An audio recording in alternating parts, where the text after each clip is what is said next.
नमस्कार साथियों, भारत से जुड़ी इंटरनेशनल खबरों की इस सीरीज में आपका एक बार फिर से स्वागत है। कुछ इंपॉर्टेंट हाईलाइट खबरों की बात करें तो बांग्लादेश के घटनाक्रम के कारण भारत के अन्य पड़ोसी देशों में भी उथल पुथल देखने को मिल रही है, क्योंकि भारत और बांग्लादेश के बीच में हालात वैसे भी ठीक नहीं चल रहे हैं, लेकिन इसी बीच बांग्लादेश के बिगड़ते इन हालातों का फायदा चीन उठाने की कोशिश कर रहा है, जिससे भारत की मुश्किलें और भी ज्यादा बढ़ती जा रही हैं। दरअसल आपको बता दें कि एक तरफ जहां शेख हसीना अभी भी भारत में ही रुकी हुई है, वहीं दूसरी तरफ बांग्लादेश में अंतरिम सरकार के रूप में मोहम्मद यूनुस को चुना गया है और जल्द ही वह पीएम पद पर शपथ लेने जा रहे हैं। लेकिन इसके बावजूद भी बांग्लादेश के हिंदुओं और अल्पसंख्यकों पर अत्याचार बढ़ता ही जा रहा है। हालांकि बांग्लादेश जिस तरीके से भारत को चेतावनी दे रहा है और बांग्लादेशी हिंदुओं और अल्पसंख्यकों पर अत्याचार किया जा रहा है, इससे भारत की तरफ से भी बांग्लादेश को अल्टीमेटम दिया जा चुका है और भारत के होम मिनिस्टर अमित शाह भी पावर में आ चुके हैं और उन्होंने बांग्लादेश की इन हरकतों पर रोक लगाने के लिए एक नई एडवाइजरी जारी कर दी है। इसके अलावा यह भी खबर निकल कर आ रही है कि जो संयुक्त राज्य अमेरिका भारत की छोटी मोटी बातों पर दखल करता रहता है, वही अमेरिका बांग्लादेश की इन हरकतों पर पूरी तरह से चुप बैठा है और वह बांग्लादेश और भारत के बीच इन हालातों के मजे उठा रहा है। आज की इस वीडियो में भारत और बांग्लादेश से जुड़ी इंटरनेशनल खबरों की विस्तार से चर्चा करेंगे, लेकिन आगे बढ़ने से पहले इस वीडियो को एक लाइक करके चैनल को सब्सक्राइब जरूर कर लीजिए, क्योंकि यह आपके लिए 1 सेकंड का काम है, लेकिन इससे हमारी काफी बड़ी मदद होती है। दरअसल बांग्लादेश में जिस तरीके की परिस्थितियां दिन पर दिन बनती जा रही है, इससे यह बात साफ होती जा रही है कि बांग्लादेशियों का असली निशाना शेख हसीना नहीं बल्कि भारत है। सबसे पहले आप इस रिपोर्ट को देखिए जो कि आज ही निकल कर आ रही है और इसमें बताया जा रहा है कि अब तक लगभग 232 हिंदुओं को जिहादियों के द्वारा अपनी जान गंवानी पड़ी है। यह डेटा 5 अगस्त से लेकर अब तक का है, जब से शेख हसीना जी अपने प्राइम मिनिस्टर पद से इस्तीफा देकर भारत में आई है। और जिस तरीके से बांग्लादेश में हिंदुओं और अल्पसंख्यकों पर अत्याचार किया जा रहा है, यहां पर बांग्लादेश की पुलिस, सरकार और सेना पूरी तरह से शांत है। और यहां पर सोचने वाली बात यह है कि इस तरीके की घटनाएं घटित होते हुए लगभग 1 हफ्ते हो रहे हैं, लेकिन इजराइल को छोड़ दिया जाए तो अभी तक अंतर्राष्ट्रीय स्तर पर सभी देश आंखों पर पट्टी बांधे हुए चुप बैठे हैं। भारत की हर राजनीतियों पर दखल करने वाला संयुक्त राज्य अमेरिका भी चुप है। अंतर्राष्ट्रीय मानव अधिकार संगठन भी चुप बैठा है। यहां तक 27 अमीर देशों का समूह माना जाने वाला यूरोपियन यूनियन आंख बंद किए चुप बैठा हुआ है। और इसी बीच चीन बांग्लादेश को अपने कंट्रोल में लेने की कोशिश कर रहा है, ताकि वहां पर चीन अपना पकड़ बना पाए और भारत के बगल पड़ोसी देश में आकर अपना व्यापार भी बढ़ाए और साथ ही भारत में बांग्लादेश के इलाके से घुसपैठ करना भी आसान है। और दूसरी ओर पाकिस्तान की तरफ से बांग्लादेश को दूसरा दुश्मन देश घोषित किया जा चुका है और जिस पाकिस्तान के संबंध बांग्लादेश के साथ बिगड़े हुए हैं, उसी पाकिस्तान के विदेश मंत्रालय ने एक बयान जारी कर बांग्लादेश के प्रति पाकिस्तान सरकार और लोगों के समर्थन को व्यक्त किया। बयान में कहा गया है कि पाकिस्तान को पूरा भरोसा है कि बांग्लादेशी लोगों की सही भावना और एकता उन्हें एक अच्छे भविष्य की ओर ले जाएगी। यानी कि जिस समय बांग्लादेश में जिहादियों के द्वारा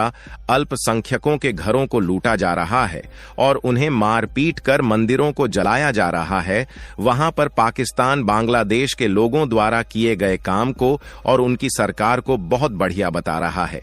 आपको बता दें कि बांग्लादेश की टोटल पॉपुलेशन में से लगभग 8% हिंदू रहते हैं, जिनमें 1,30,00,000 हिंदुओं की आबादी बसी हुई है और दुनिया भर में बांग्लादेश ऐसा तीसरा देश है जहां पर सबसे ज्यादा हिंदुओं की आबादी रहती है।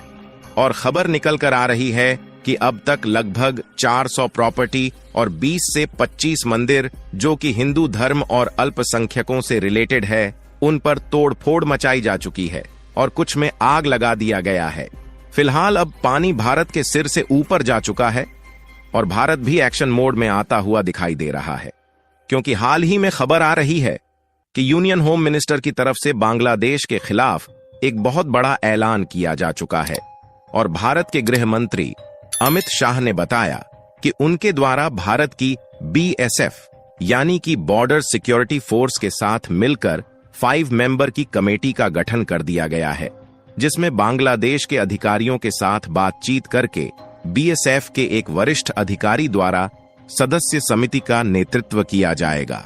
और बांग्लादेश में रहने वाले भारतीय नागरिकों और हिंदुओं के साथ साथ अन्य अल्पसंख्यकों की सुरक्षा की जाएगी। इसके बाद उम्मीद जताई जा रही है कि जो हिंदुओं पर और अल्पसंख्यकों पर अत्याचार हो रहा है उस पर भारतीय सेना रोक लगाएगी, क्योंकि हाल ही में जब भारत की सरकारी एजेंसियों ने शुरुआत में जांच किया तो यह पाया गया कि बांग्लादेश और भारत के बॉर्डर के आसपास के जो इलाके हैं वहां पर हिंदू और अन्य अल्पसंख्यक समुदायों के खिलाफ कोई बड़ा हमला नहीं हुआ है,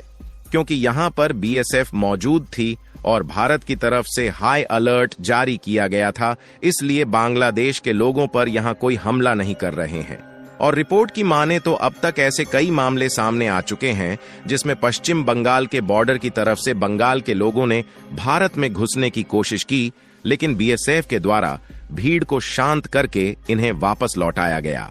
और 9 अगस्त को 700 से ज्यादा बांग्लादेशी उत्तर बंगाल के कूच बिहार जिले में सीतलकुची सीमा पर भारत में प्रवेश की मांग को लेकर इकट्ठा हो गए थे, जो आसपास के इलाके से नहीं थे बल्कि 300 से 400 किलोमीटर की दूर से बसों में सवार होकर आए थे। आपको बता दें कि बांग्लादेश की 4096 किलोमीटर की लंबी सीमा भारत से जुड़ी हुई है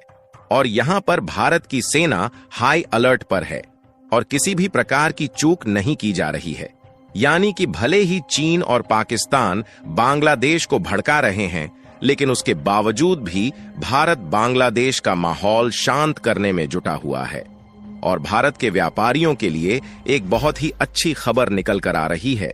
क्योंकि शेख हसीना जब से भारत में आई तो उस समय हालत इतने ज्यादा बिगड़ चुके थे कि भारत और बांग्लादेश के बीच सामानों का इंपोर्ट एक्सपोर्ट बंद हो गया था, जिससे भारत के एक्सपोर्टर बुरी तरीके से फंस गए थे।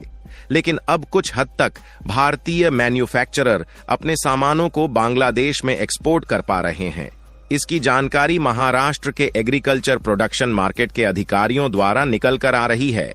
और बताया जा रहा है कि प्याज से लदे लगभग 17 ट्रक जो पिछले कई दिनों से खड़े हुए थे, उन्हें दोनों पक्षों की मंजूरी मिलने के बाद पश्चिम बंगाल के रास्ते बांग्लादेश में प्रवेश करने लगे हैं, जिनमें से कुछ ट्रक भेजे जा चुके हैं और कुछ जा रहे हैं। यहां पर जब भारत की तरफ से बांग्लादेश में प्याज का एक्सपोर्ट नहीं हो पा रहा था तो इससे बांग्लादेश के लोग भी काफी ज्यादा परेशान हो गए थे, क्योंकि बांग्लादेश हर साल लगभग 80,000 टन प्याज भारत से खरीदता है, जो कि देखा जाए तो भारत से दुनिया में प्याज का सबसे बड़ा खरीदार है। यहां तक कि भारत के अलावा किसी दूसरे देश से प्याज को बांग्लादेश खरीद भी नहीं सकता है। फिलहाल बांग्लादेश की नई अंतरिम सरकार की तरफ से भारत के लिए चेतावनी अभी भी जारी है। बाकी आपको क्या लगता है कि बांग्लादेश और भारत के बीच के संबंध दोबारा से ठीक होने वाले हैं या नहीं? अपनी राय कमेंट में जरूर बताएं और इस वीडियो को लाइक करके अपने मित्रों तक शेयर जरूर करें ताकि उन्हें भी जानकारी मिल सके।